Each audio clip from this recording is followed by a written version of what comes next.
have a meeting about the budget, but invite everybody in by having interactive sort of exercises that they can do where people can contribute to solving a solution.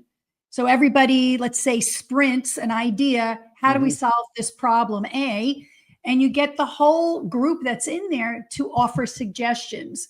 And you have everybody sort of in the room participate in that. Doing that skill will cover both. You'll cover the budget challenges or whatever the meeting agenda is. And at the same time, you'll go over those how-tos, if you will. Lead by example is my best way of putting that. When you start your meeting, open the floor up. And there's an exercise I do with my clients. It's I am statements.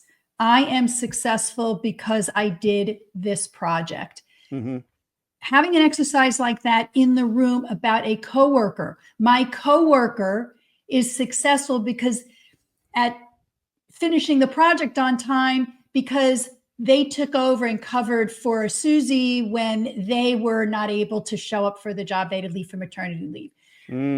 If everybody sort of in the group gets to write a statement like that about a colleague, somebody on the team who's done something to help the team or contribute, and then each person reads it out loud, that's a great way to start a meeting. We've sort of leveled it out because there are things we're going to learn about Susie and Jim and Joe and whatever that we didn't know before. And we're going to feel good because we've acknowledged that person, and it shifts the conversation a little bit. It brings up curiosity and things that we could take offline to find out more about that person or what they're doing. Then you're also furthering the return on investment in your people and their lifetime value in your workplace.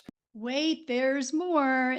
I am sharing with you my frameworks and resources to improve your speaking skills. Everything I know. You can download them for free at speakingresource.com. Like this video, there's more of that too. So subscribe and you'll get notified every time I post a new video. Till then, speak remarkably.